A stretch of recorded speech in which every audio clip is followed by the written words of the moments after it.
What's up? FT Live.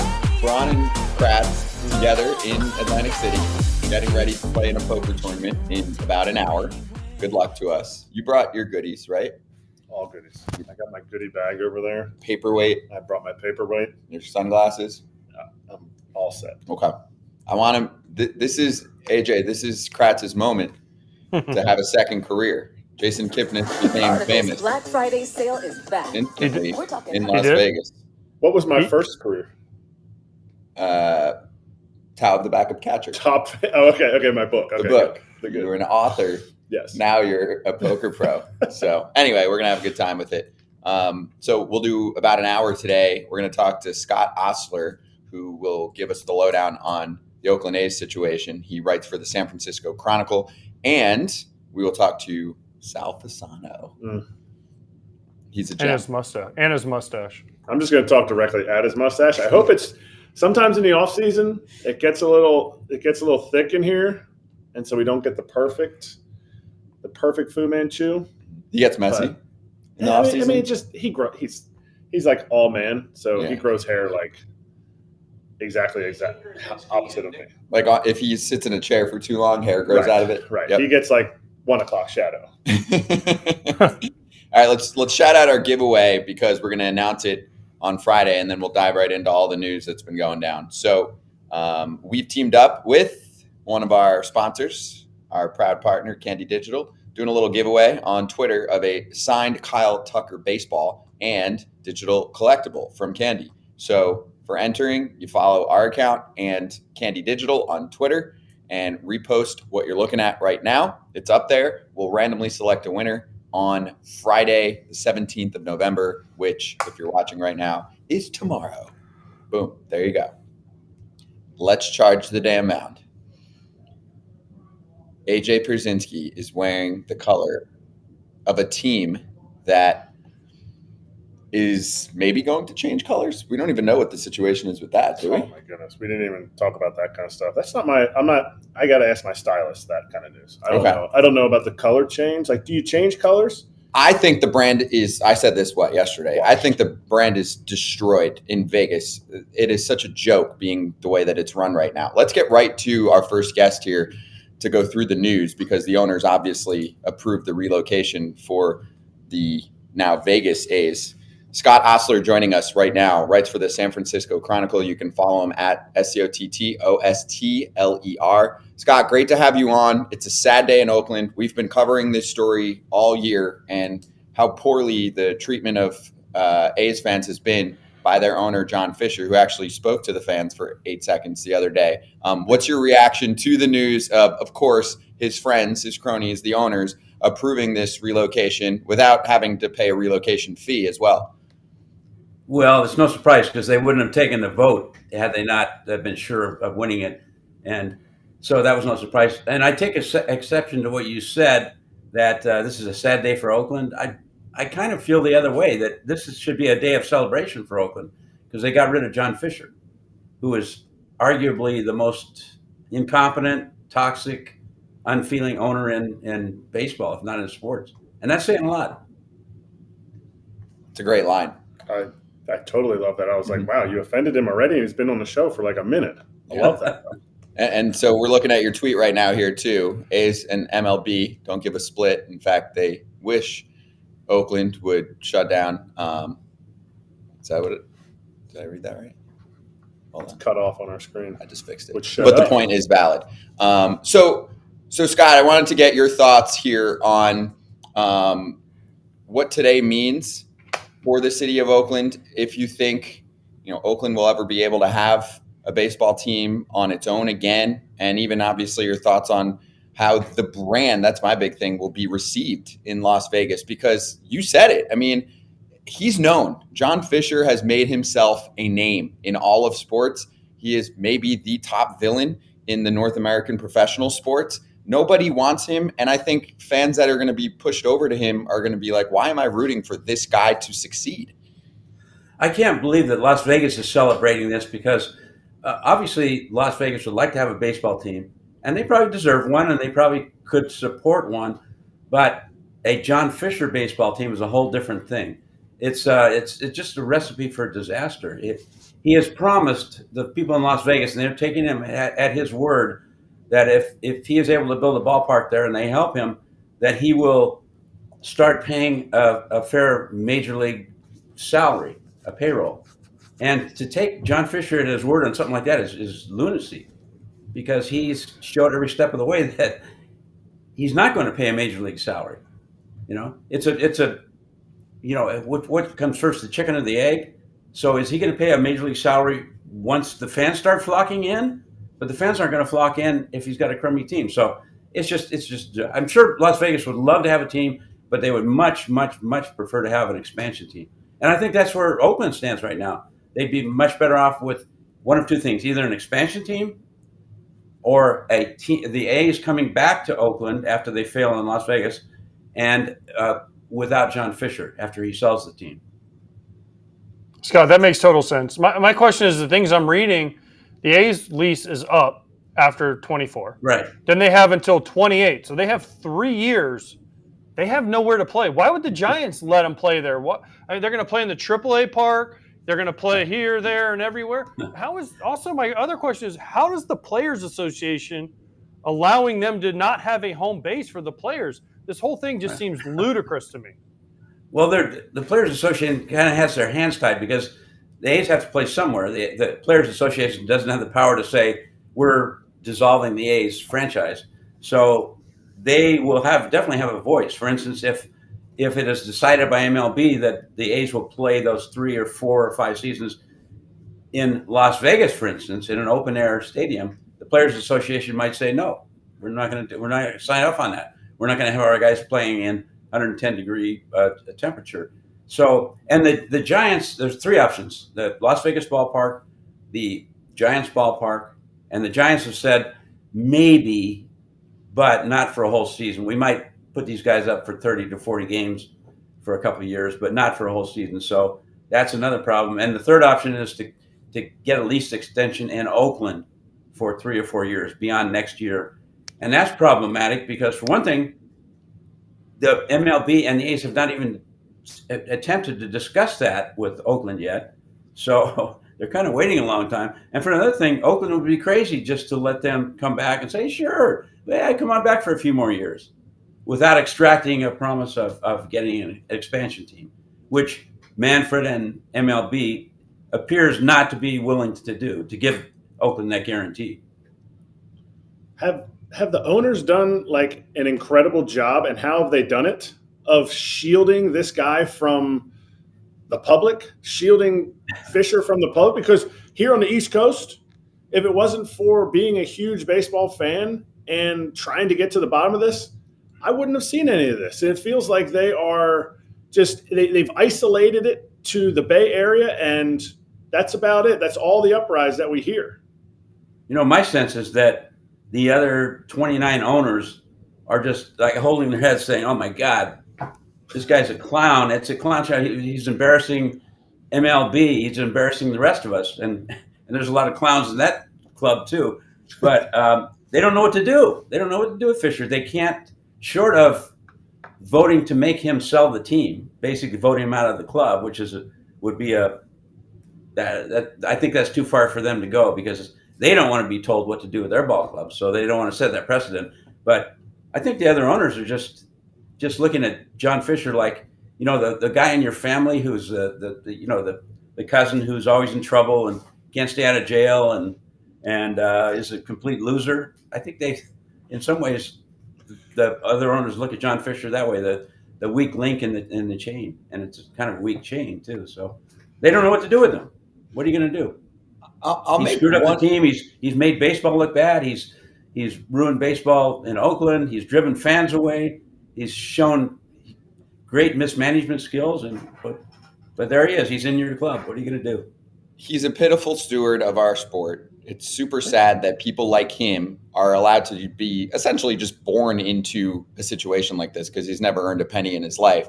So my question to you is, on that front, do you think that there are actually some owners, and maybe all of them, and the commissioner's office going, yes, and I'll tell you why. He gets to be the fall guy and the villain. every owner eventually is going to go back to their public officials and ask for money for a new park or for renovations like what we just saw in Milwaukee. If you never have that threat of, hey, I'm going to actually leave, then it's harder to have leverage. I know that there are people that work for the league that are obsessed with that word. They like, it's their religion. So this is one case where they can say, oh, you don't want to give us $500 million to renovate this, to make my own suites look nicer so I can make more money off them? It has nothing to do with the public. Well then, did you see what happened in Oakland? They departed. So do you feel like that part of the spectrum is not being considered enough? Because I think that has a lot to do with why there is so much support from his frat. I would agree with that 100%, because almost every owner, either now or at some point in the fairly near future, is going to get into the shakedown game, where they go to the city, local, city, state government or whatever and say, give us more money, build us a new stadium, or do a huge upgrade on our stadium.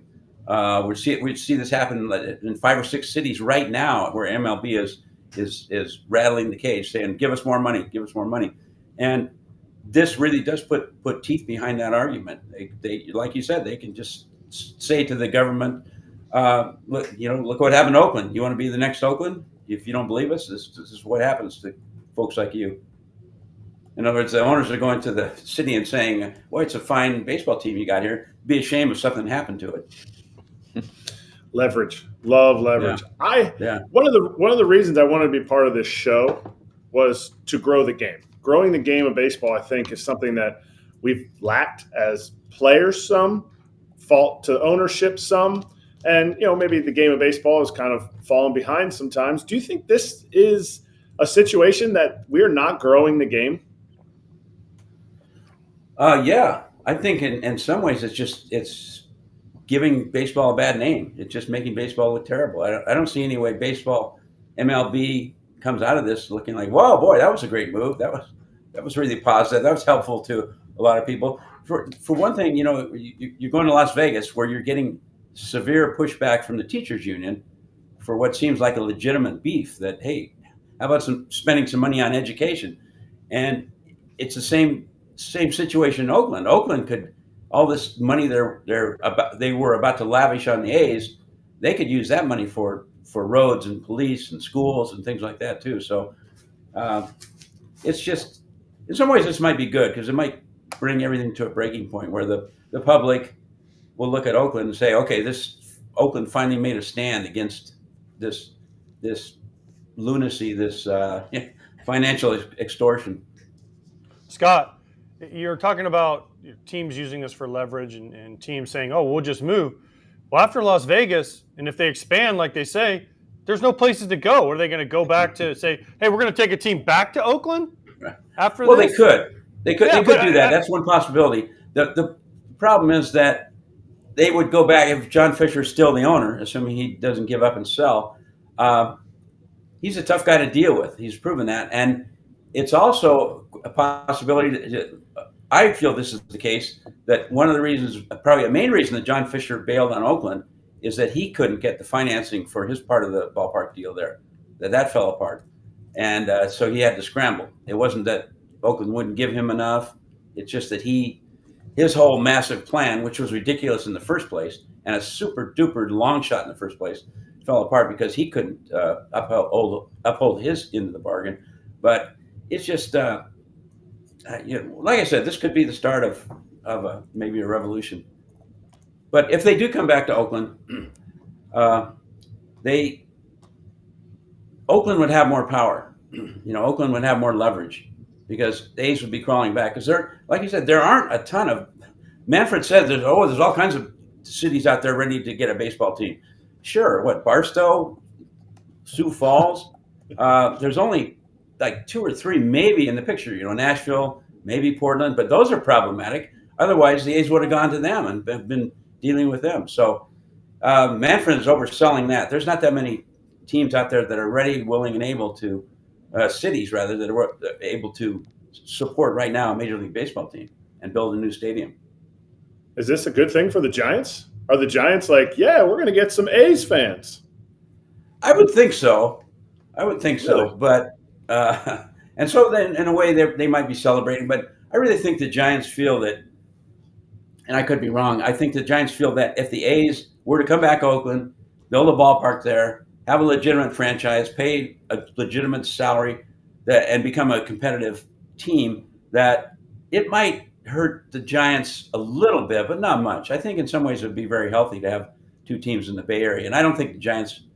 I'm just my guess. I haven't talked to anybody there. I don't think the Giants are afraid of the A's coming back. That they think they're going to have some massive now influx of new fans because the A's leave. But I mean, I'll counter just because it's not the same situation. But I mean, I was a pretty big basketball fan growing up. I loved the New Jersey Nets through their plenty of terrible times and then some good times. And when they went to Brooklyn, I mean, I lost the fandom. I'll still watch them, but I'll watch the Knicks. Like, it doesn't mean the same to me. You know, I'm a Jersey guy growing up, so I like Brooklyn as a city, but it's not where I grew up. So I don't really care the same way. So do you think anyone else will look at it like that? Especially kids, right? If you're a kid, you're young, you want to be able to go to the games of the team that you're rooting for. What is it going to be like? Well, Dad, you like the Oakland A's that had Mark McGuire and Jose Canseco, and we can go to Vegas maybe once a year to see a couple games? Like, I would think that they're going to grab quite a few fans. You think the Giants would? You might be right. You're right. Because if you're a fan, if you're a kid growing up in Oakland right now, you're 9 years old and you're becoming a baseball fan, and the A's leave, you're going to be watching the Giants. Yeah. So I'm sure it would be a benefit to the Giants, but you know, the Giants' main problem right now is themselves. You know, they've got to get their kind of act together, and they'll be successful either way, I think is the point. But yeah, they would. I'm sure they would be happy if the A's move. Yeah. So the last one I have for you is, what can be done, whether it's now or really at this point in the future, to try to make a difference in our sport when a situation like this pops up? Because there's been the reverse protest. There's been basically, if you put a vote like nationally or within the city or whatever, everyone would have said this is a disaster. Everyone's on the same page. You want to unite the world? Bring up this situation. Bring up John Fisher. Okay. So sure. Like, should we try and help the teachers union with their signatures? Should we talk to players and tell them to all request trades because they're going to be playing in 20 different places? I mean, is there any actual action that can be done? Or is it just one dictator of one team that controls a situation like this? Yeah, if there's any action, it might be to show strength at the government level. Let's say Oakland right now, and the mayor Sheng Tao and the city council and everything, they were trying to work with the A's. Now, they were pushed in the corner. They were publicly belittled by Rob Manfred, who basically makes fun of Mayor Sheng Tao at every opportunity.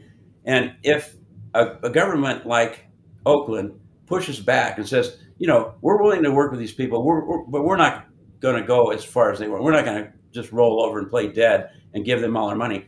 If government starts standing up to the teams in a real way, rather than just saying, okay, here's all our money, take it.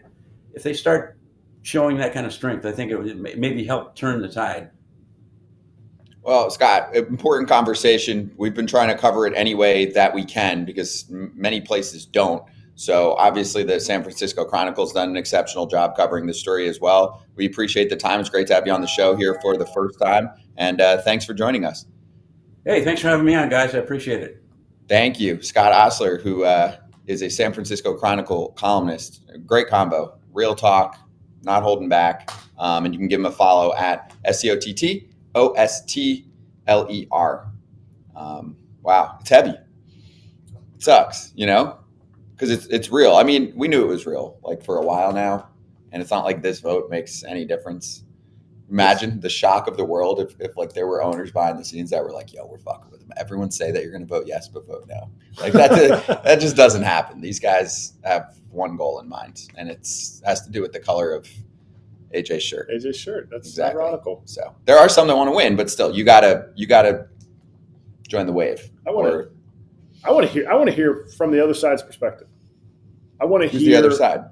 Oh, owners. The ownership. They can't. I get, but why not? Off the record, there are some owners that I know that we know, right, that we can talk to, and they'll tell you things. But off the record, totally. so But for you to understand a little bit. That's what I But want they're to going to tell you understand. what you're talking about. Hey, this guy, they're going to defend him. They're going to say, oh, the city wasn't helping him out, whatever. We're going to say, well, why does the city need to give him money? And they're going to be like, because that's just how the game works. And, the finances, blah, blah, blah, even though that's not true.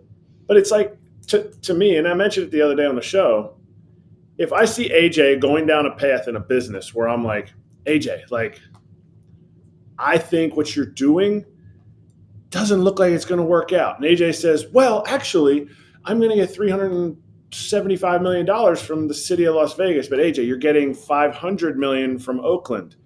Yeah, but Las Vegas is much nicer. AJ, you're going to the smallest market possible, and I'm making billions. Literally just signed $1 billion TV contract. You could have that in Oakland if you restructured things and you got it correctly. And you're like, and AJ's like, actually, I just want to go to Oakland. I would be a bad fellow businessman, a bad friend, if I was like, you know what, AJ? Neat job, guy. Go for it. I think you're reading way too much into this, Kratzy.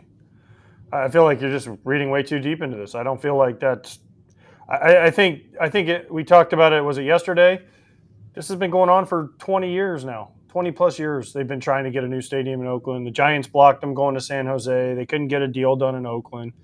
Honestly, I think it's some of what Scott said. They're just like, let's just get this over with. Like, let's just get John Fisher to stop because it's bringing bad pub. We'll send him to Oakland in 4 years, or send him to Las Vegas in 4 years. They'll play 1 more year in Oakland, then 3 years. I don't know where they're going to play. I mean, the Giants, why would the Giants let them play in their stadium? They're not going to let them play for a whole year. And then I look at it from the player side too. Like, man, if I'm a player for the Oakland A's, I could be playing in San Fran. I could be playing in Las Vegas. I could be playing in, I don't know, wherever they can find a place for me to play. It's like, 2020 people want to say the Sacramento. Yeah. But remember in you have 2020. to have 8 apartments now if you're a league minimum Oakland A's player. Don't have a family. Don't have anything. I would request a trade and say, remember 2020? Remember 2020 when the Blue Jays played in Dunedin and they played in Buffalo? And you talk to those players and they're like, man, that was awful. That was awful. Now, that was only for 30 games, half a 60-game season. Now, imagine having to do that for 162 for 3 years straight. I mean, that just, it seems, again, I know the Players Association has no power, but man, that seems like a lot to ask out of players. All right, let's get to our next guest on FT Live. I'm going to call him something more prestigious. Is catching coach for the Atlanta Braves? No, can I say that's demeaning to Sal? Can I say like defensive guru? Just the Italian stallion's fine. Sal Fasano joining us right now from the Atlanta Braves with your buddies here. Sal, how you doing? Hi guys, how are you? Catching coach is enough too, by the way. I don't need anything more than that. Don't do that. You're the same guy that was a catching coach, then a AA manager, and then you became a pitching coordinator for an organization. You're like, if you were better looking, you would definitely command a higher name to your position. Well, that's why we all wore masks too, right? So I don't think you can handle, being any prettier. So sorry if you hear the ticking in the background. My dog is wanting to be a part of this too. That's okay. That's fine. You know what his name is? You'd love it. It's Backstop. Amazing. Yeah. Well, at any point, if Backstop wants to be involved, just, I don't know the size, but just do a little pickup and there's no problem there. We welcome. I don't think Sal has a dog that's like this big. I'm going to say this dog is probably got just a little bit. What we got tons here? of drool. Oh, yeah. That's pickup worthy. That's definitely pickup worthy. Yeah, that's pickup worthy. I saw Sal try to bench 610 pounds one time. How'd that go? He didn't get it that day, but he ended up getting higher than that. 580. Yeah. Holy shit. Sal, have you heard, by the way, just on the topic of what your title is, have you heard some of these titles recently? So like now associate manager just became a new title. We've got Ricky Weeks has that, and so does DeMarlo Hale. And we had Carlos Mendoza, manager of the Mets, yesterday. And he said at one point when he got the quality control coach job, they were like, you got the job, you're quality control coach. And he goes, what's that? I remember when I first got signed with Atlanta. I know you guys were just talking about Oakland, but when I first signed here, they were talking about, well, we can give you multiple titles, we can give you quality control. If you wanted to be defensive and game plan coordinator, I'm like, nope, catching coach is enough. That's plenty on my plate. I don't need anything more than that. That's funny. Offensive like it. coordinator for Don Mattingly. Don Mattingly's offensive coordinator. Yeah. Now that I feel like is up your alley. Like you would love to get down 3-point stance. Like you would love to like tell the boys, give like a call out the coverages. I know that would be up your alley. Yeah, it was. I mean, when you grow up, I was a left tackle and a long snapper too, but I actually thought I was better at football than baseball. So if you want to go that route, I'm good at it. I loved making all the little calls when we were going to trap, when we were going to pull. That was good stuff. It was kind of perfect. I always thought it'd been cool to get to the major leagues and still play both, like play football and play baseball. But instead of being glory positions like cornerback or running back, it would have been like offensive line and catcher. Those two work perfect together. You would be able to walk. You would be able to walk way less than you can walk now. No, I already have 3 knee replacements. What do you mean? Yeah. I don't think I'd probably be more healthy. Oh, Sal. fair. Well, Sal. Yeah. I mean, I first met Sal in instructional league in Fort Myers in like 1995, right? No wonder you had knee replacements because he's the only guy I've ever seen that could get his knees so far down to the ground that his ass was on the ground. And I'm watching him catch, and I'm like 18 years old, and I'm like, I got to catch like that? I got no chance if I'm going to make it. He had him and Mike Sweeney were the two catchers in the Royals instructional league. I'm like, wait a minute, one of those dudes bangs, the other guy catches like that? I'm like, I have no chance. Hey, those were the good old days. How about some of the players that came through our little area right there? We used to have to share a complex with Fort Myers because the Royals didn't have enough money to have their own place. Not that I'm ripping them, but we had to share. But it made it actually kind of cool because you got to meet some really great players over the times, and you played games every day. That's back when it was 7 weeks, AJ. Holy cow. Now it's like 3 weeks, and it's for everybody. But I don't know. It is like bitter right now. I think instructionally, we could do so much more with instructionally, and we don't. You used to teach one ass down. Now you teach one knee down. Nice job, Sal. Exactly right. You've definitely made the adjustment. Good job. Yeah. Well, after people ask me all the time, they're like, why do you teach one knee? And I actually, when I had my third one replacement, I was like, can I just cut out of my knee and put it in like a glass vase? So then when people ask me, why do you teach on one knee? I can be like, here, this is why, So I don't know. It's more healthy, and it's fun to teach, and it's always growing and evolving. So I kind of love it. You do love teaching, that's for sure. Why? I'm going to go right to the point. Why are you not a manager yet, Sal? Because I remember back when you won a championship in 2010 or 12 in AA.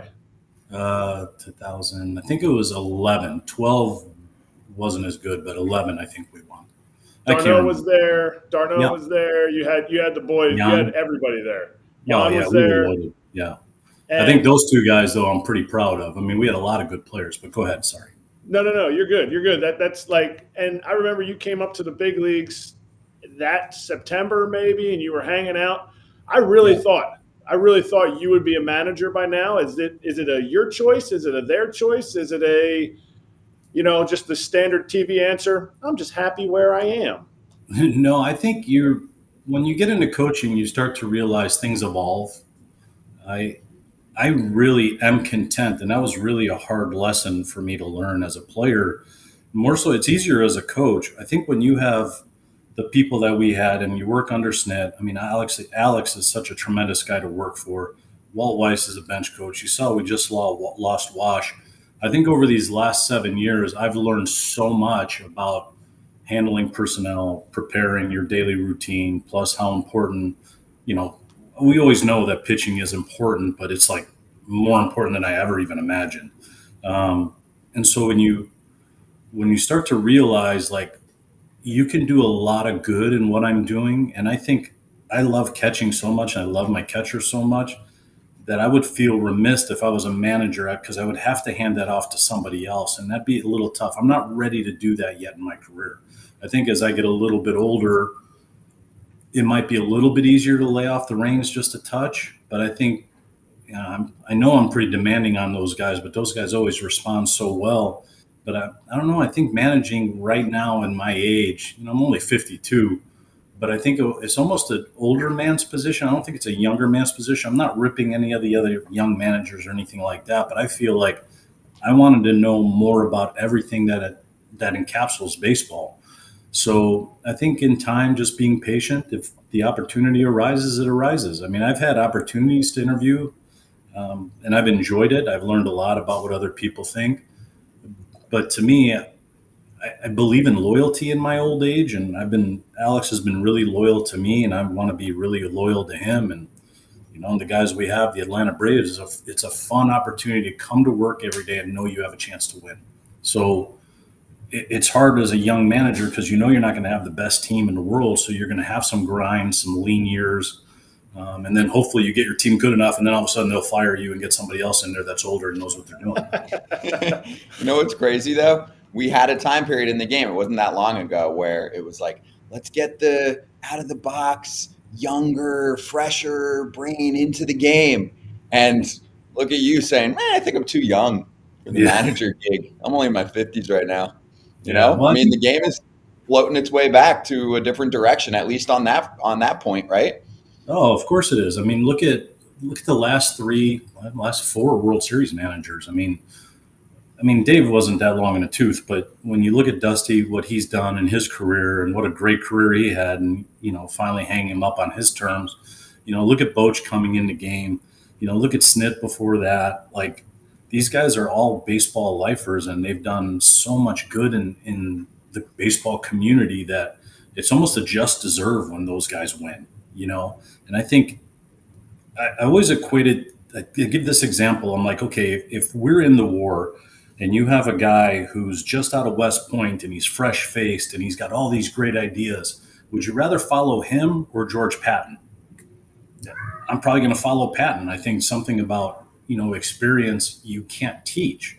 So I think over the years, as I start to get even more experience, then I might be ready for it. But right now, why be in a hurry? I'm in a good place and we win, so it's fun. I'm sure the winning part is really fun. I know you always liked winning. Speaking of winning, Council won the manager sweepstakes. How do you feel about my guy, Craig Council, going to crosstown rival? I mean, you've been in the game so long, you've played for so many teams, you can't really have a rival. But I think if Sal Fasano went to the Phillies as the manager of the Phillies in a year, I think some of the guys on your team would be like, wait a minute. Sean Murphy would be like, wait a minute, wait. You're going where? Yeah, I think it's pretty cool. Me and Counts got along. We go back to Notre Dame when he was in Notre Dame and I was at the University of Evansville, and Murph was the manager. So it was funny. Like, we used to lead the league in bench clearing brawls, so that was a pretty fun experience for us. But Craig has done such a nice job, and I'm actually really happy for him, just because number one, he got paid. Like, good for you getting paid. I mean, you spend your whole life trying to be a coach or grinding or making peanuts compared to the players. Well, all of a sudden, now this guy's got a little bit more clout. So maybe we can start to give the managers just a little bit more power, credit. They always have power, but, you wish they would get paid more. I mean, if you're in it to get paid, you might as well get paid. I think going to a crosstown rival, I think, that would be tough for me to do, boy, if I had to go to Philly and play against my guys. But they all understand that's how the sport is. We all played on different teams. None of us were like the Derek Jeters that played with one team our whole life. But it was a weird situation. I don't blame him for going. But for him to go to Chicago, that was like, wow, you just went to your rival. So there's a lot of people in Milwaukee that are probably really pissed off right now. But I know the guys in Chicago will be really happy. Sal, how happy are you for Wash to get another opportunity? And then he stole EY, so you lost your third base coach and your first base coach. I think you had one. Do you have any stolen bases in your career? One. I had it at home. You had one, right? Yeah. Yeah. So I was going to say, are you going to be the new first base coach? Yeah, I have a lot to offer with stealing bases. I was so good at it. No, I don't. That's a tough thing. Actually, I just got done talking to Wash. I wanted to let it ride for a couple of days because I know he probably had a million things going through his mind. And really, I was so happy for him because, he still is a manager at heart. I mean, he did all the grinding. He's coached in the minors. He's coached in the big leagues. He's basically revolutionized what people do routine-wise.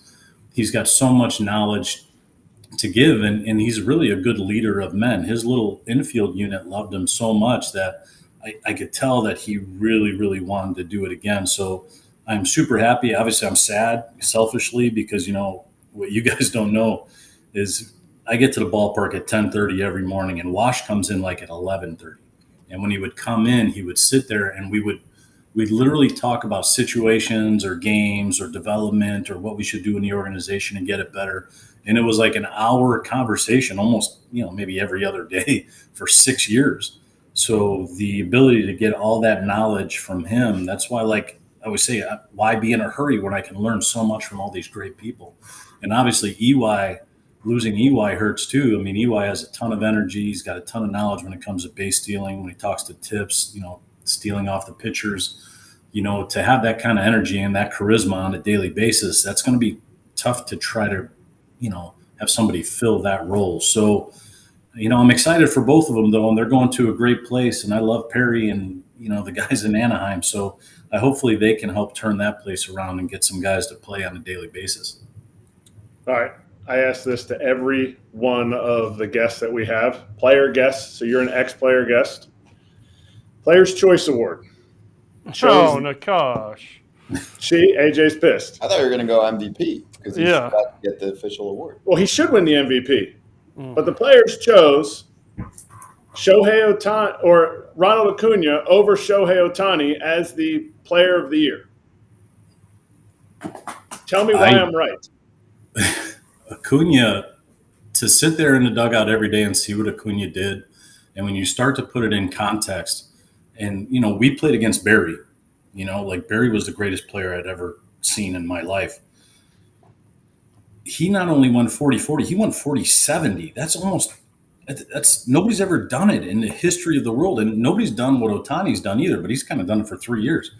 I think what Ronald did was so special offensively that it's hard to say Ohtani finished better. And the other thing was, I think longevity has something to do with it. And I feel bad that Shohei blew out, but Ronnie posted every day. And I think if you were going to win an award and Shohei didn't win it, it probably should be Ronnie for sure. So I don't know. He might get backlash, but I'm kind of a homer when it comes to that. I mean, he's a Brave. He needs to be a champ, a winner.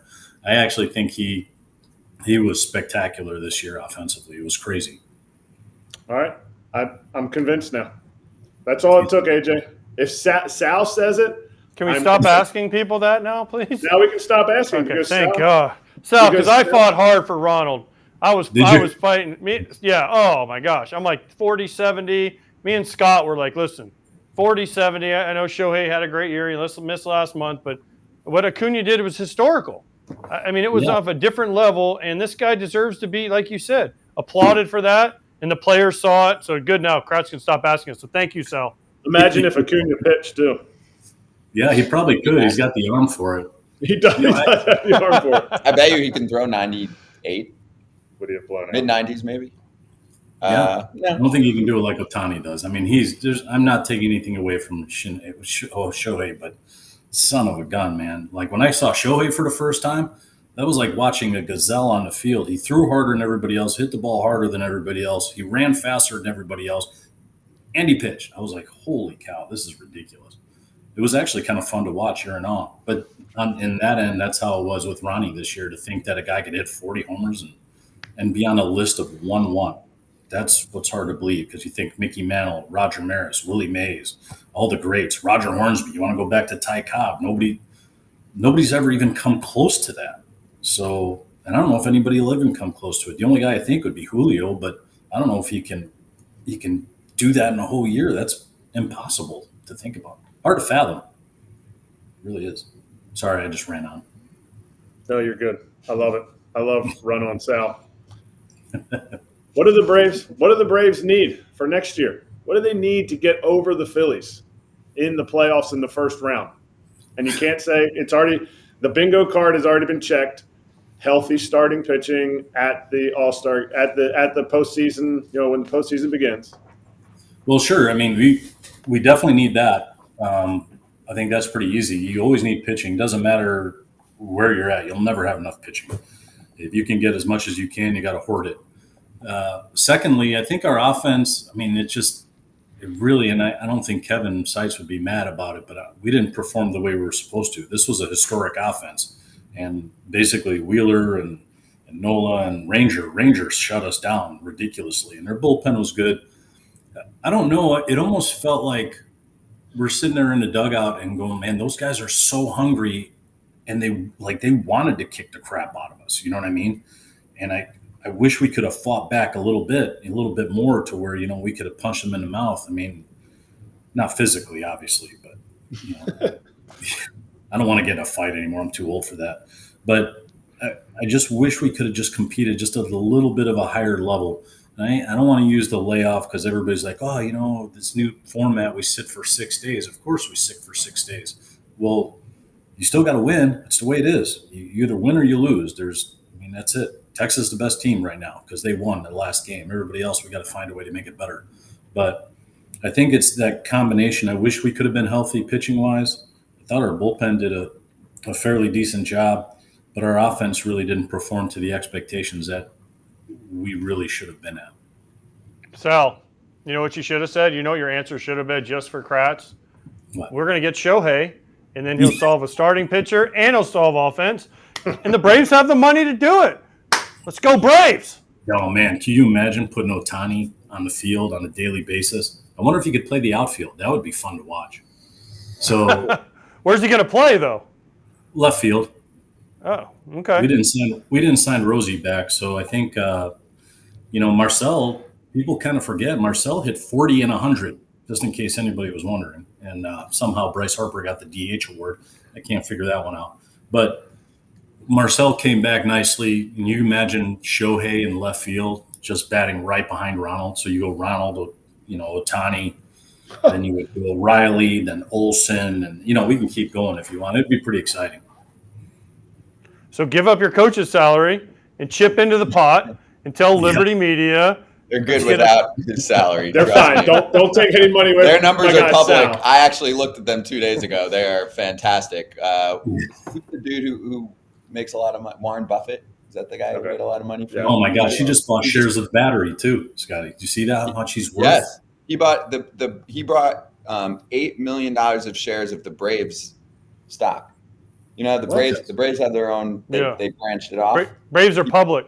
They're like an IPO or something? Yeah, that's why we get to see how well the sport is doing, despite what happened today with Oakland. It's wild. Yeah. So he's bullish on the Braves. That's a good thing. Hey, Scotty, you know what you get to see? How many people go to the damn Battery every day and eat at Antico Pizza and all the places there? I mean, if you haven't been to a Braves game lately in the last few years, and you get to the Battery at like 10:30 in the morning, there's just wall-to-wall people playing catch and running around. Listen, they were the ones that kind of started the revolution, them and the Cardinals. They started like the Ballpark Village and then the Battery. But that was the best thing the Braves ever did. Sal, you could walk around there. You don't even have to leave. You could just live right there and just, eat at all the restaurants. I tell people all the time, if you come to the Battery, it's not like you're just going to come to a game. It's a daily event. You can eat breakfast, lunch, dinner. You can go to the clubs. You can drink. You can watch a baseball game.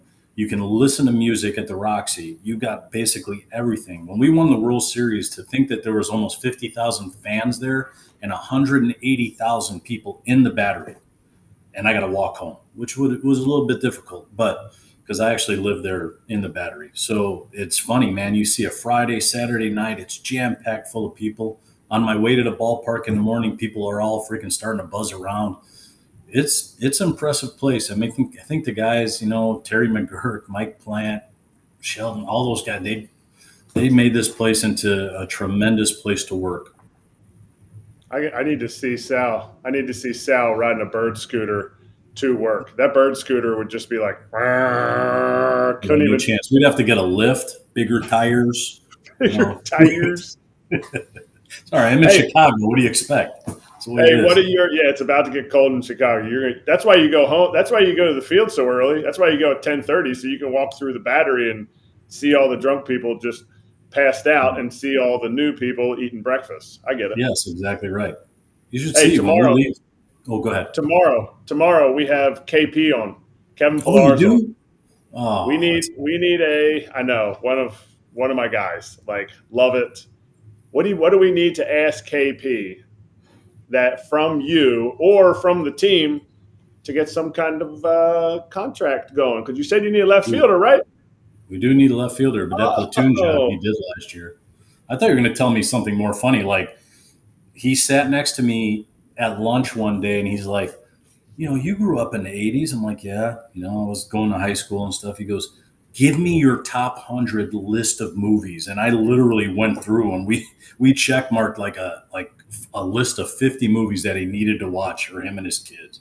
So I'll tell you what, when it comes to Clubhouse Glue, this guy's the pinnacle. He's as good as it gets. He comes every day, doesn't complain if he doesn't play. He knows when he's going to pinch hit. He's already done all the research on the left-handers that he was going to face. And I'll tell you what, he ended up having a great year for us too. I mean, we couldn't have had the success without every little piece that we have. But man, I hope he comes back. I wish if it was my purse strings, I'm getting him. I'm not even thinking twice about it. Hey, Sal, can you give me a state of the Braves pitching and catching situation heading into next year? So, Sure. Poor you had to deal with Sean Murphy and Travis d'Arnaud. That sucks. I'm sorry about that. My job's terrible. They just give you nothing, and you have to just make it into a Picasso painting. And then as far as the pitching goes too, on the same realm, like you have, Kyle Wright hopefully coming back from his injury situation, and we talked about how, Max was just coming back in the playoffs. Morton's back again. Anybody young that you feel like is going to have a breakout next year as well? Well, the guys you said are tremendous. I'm glad Charlie's coming back. That adds just a little bit of stability. I think when you start actually going through what the team is like, you need innings out of your starters. And it's really hard to come by because nobody throws 200 innings anymore or makes 30-some starts. And Charlie's still that guy. He's still kind of a horse that makes his 30 starts. I think for the young and exciting guys, the youngest one that we have is AJ Smith-Shawver. And here's a kid who's really learning how to pitch. He's got a really good arm. He throws, four-seamer, curveball, slider, split, and his swing and miss rate is really high. He's got all the fun, if you want to throw the numbers when it comes to extension and spin rates. Everything is really to the form that it's elite. I think the fun part about my two catchers is we spend so much time on how to call a game and how to sequence pitches with guys that they see the upside in AJ just like we do, and they feel like it's going to be an ability to nurture, develop, much like we did with Strider and guys like Bryce that can really come in and do a great job. I think a couple other younger ones, Darius Vines did a really, really nice job for us this year in that little short stint. I know he's not a high velocity guy, but he has some pitchability. It's hard because we've had to get rid of a lot to get where we're at pitching wise. So we're still in the process. We got a lot of good arms in development right now in an A ball, and I'm just a little bit too far away to give you all those names as well. But AJ is probably the most exciting guy we have right now, and I don't know if Kyle's going to bounce back from a shoulder surgery next year. So we're going to need somebody to fill those shoes. I know. I'm very exciting, Sal. Thank you. It might be your favorite player, A couple AJs, give him your old number. Somebody already stole that. Eddie Perez wouldn't give up 12 when I came to the Braves. Yeah. And then he gave it up, and I'm like, you gave it up. I think he gave it up to Sean Murphy, and I'm like, you gave it up to Murphy, but you wouldn't give it up to me? What the hell, Eddie? Yeah. Well, he shows his favoritism. I don't know. I don't know if anybody but he is the World Series MVP. He'll be the first to tell you too. No, NLCS. NLCS. Oh, he tells. Oh gosh, 5 times a day. You go. NLCS MVP. 99. He got his belt, and on the belt it literally says it too. It's like NL World Series MVP. No way.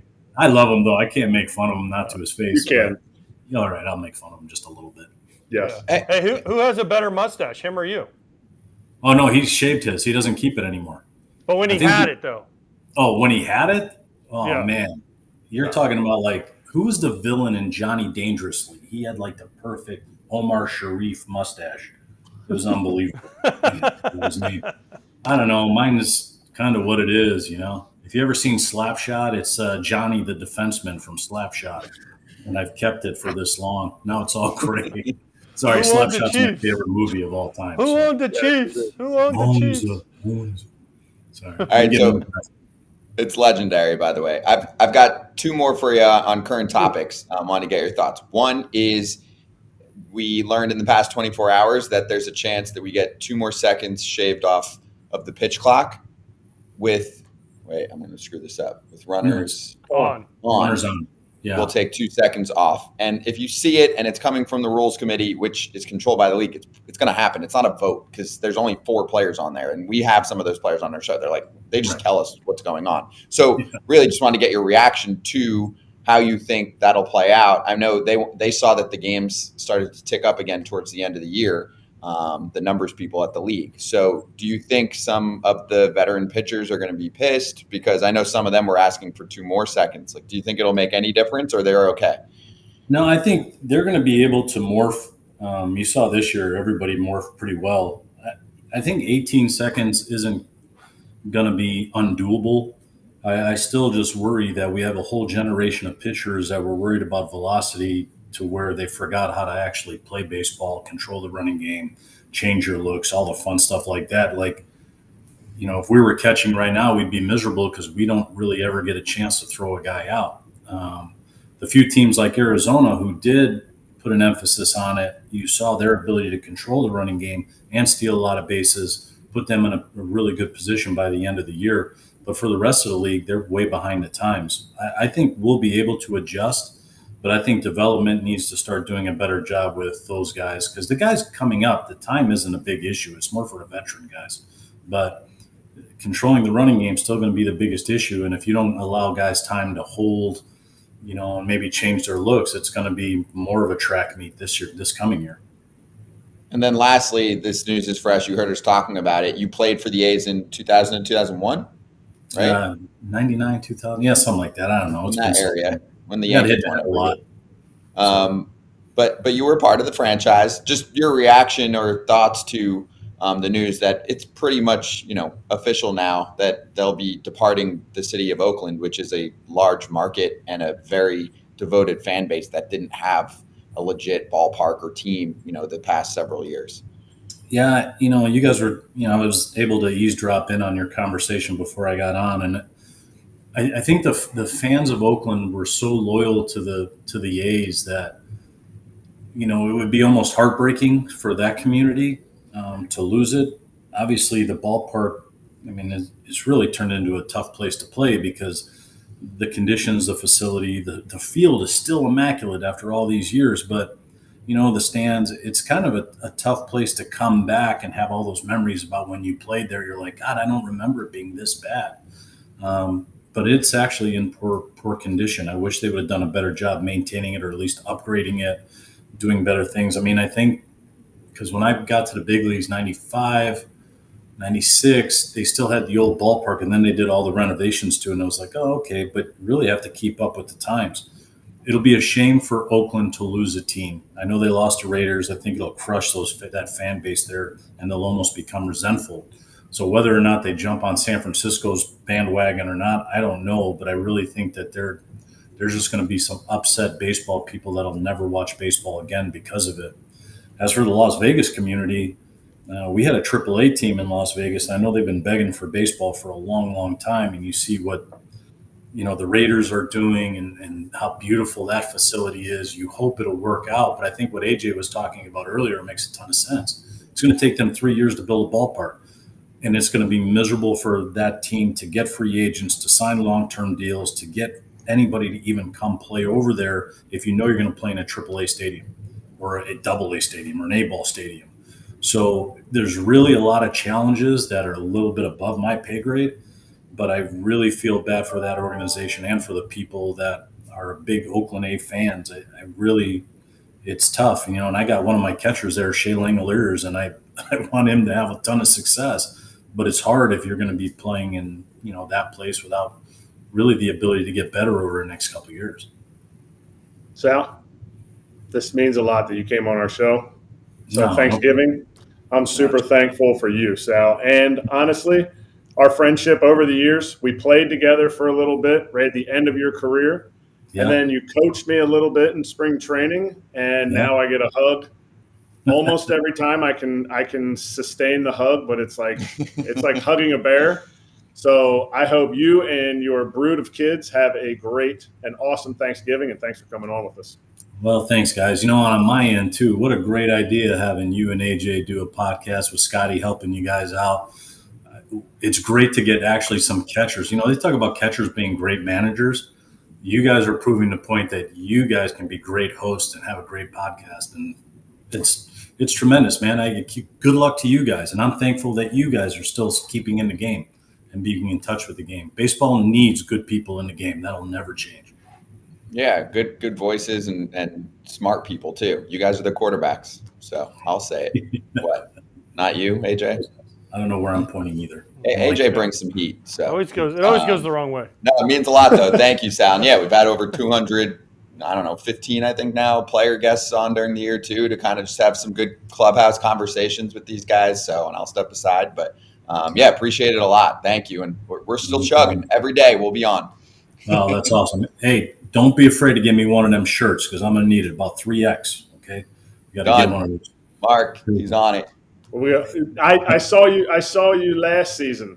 You're down to a 2X now. We'll make sure they're a little tighter fitting, but it's where you played your entire career.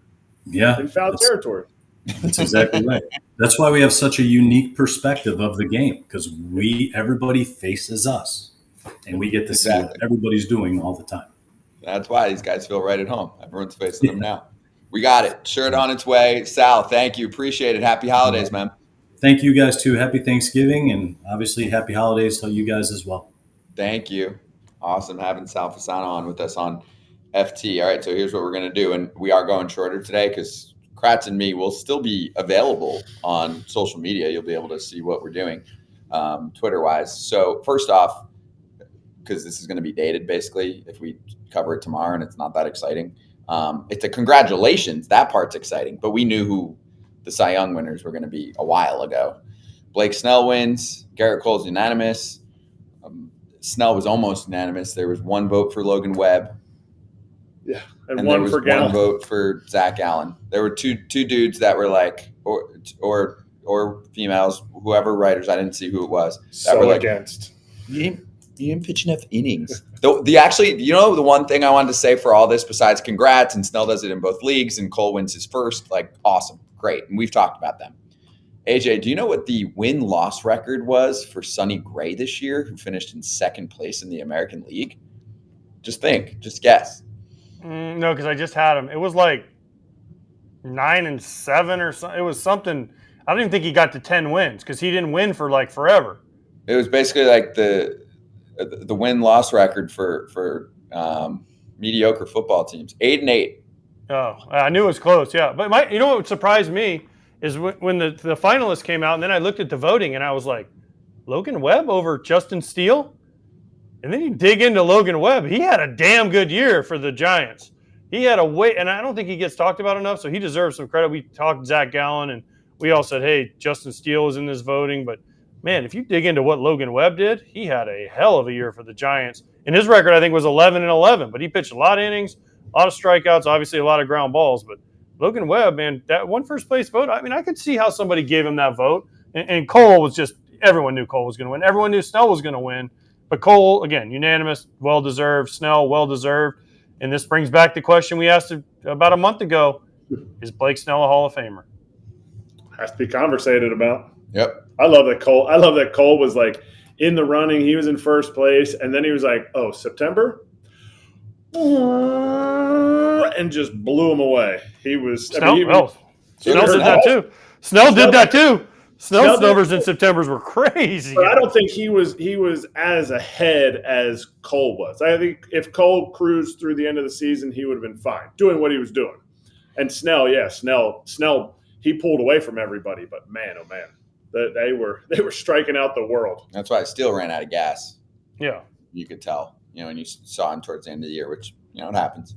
All right, let's slap.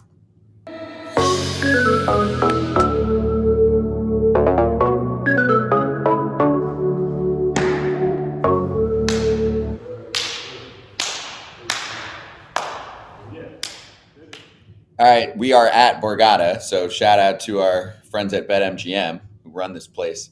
The sports book is right across from where we'll be doing a little poker action. We actually I might place a bet on it on Thursday Night Football and just kind of manage that. We'll see. Nope. Not allowed to talk about another AJ sport. doesn't understand. He doesn't understand. You're not allowed to talk about another sport. Foul 200. Unless you want to read it, AJ.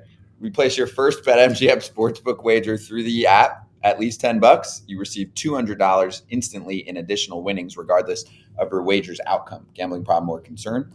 Call 1-800-GAMBLER. One quick super chat question from Christopher today. The A's own half. Oh, sorry. Did not see. This is where we'll be today.